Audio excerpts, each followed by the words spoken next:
BBC bosses defended airing Nicola Sturgeon's daily coronavirus briefings after admitting every press conference had been televised. Scottish Conservatives have repeatedly criticised the broadcaster for giving the SNP free airtime.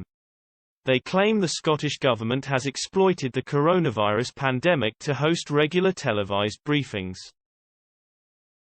First Minister Nicola Sturgeon has regularly fronted the COVID updates, giving her the opportunity to put forward the SNP-led Scottish Government's view.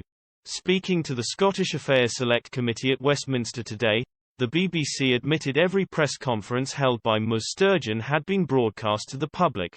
Gary Smith, head of News and Current Affairs, BBC Scotland, said, "When we heard from the Scottish Government that there's a briefing planned, either for the next day or later in the week, I will discuss with my colleagues whether we should broadcast and where we should broadcast. We have these discussions, we agree, and then we make the arrangements to put the briefings on the air. Of the Scottish Government COVID briefings, we have broadcast almost all of them.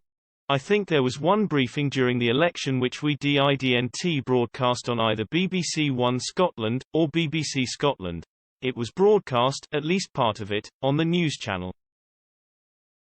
Defending the decision to put every briefing on TV, the BBC executive said editorial discussions were held before the broadcast of each press conference to determine its newsworth.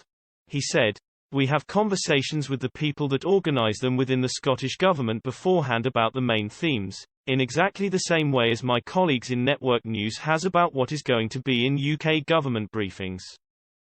At the peak of the pandemic, as many as 500,000 people would tune in to watch Ms Sturgeon give an update on the latest cover situation. Tories were left infuriated when the BBC continued to show the broadcasts in the run-up to the Scottish Parliament elections in May. At the time, Scottish Conservatives leader Douglas Ross described the decision as shameful. He said, "We have argued for months that public health officials could and should lead these briefings to deliver essential public health messages without SNP ministers using COVID-19 for political point scoring. The shameful decision to let the SNP continue these briefings will have deeply damaging consequences for democracy in Scotland."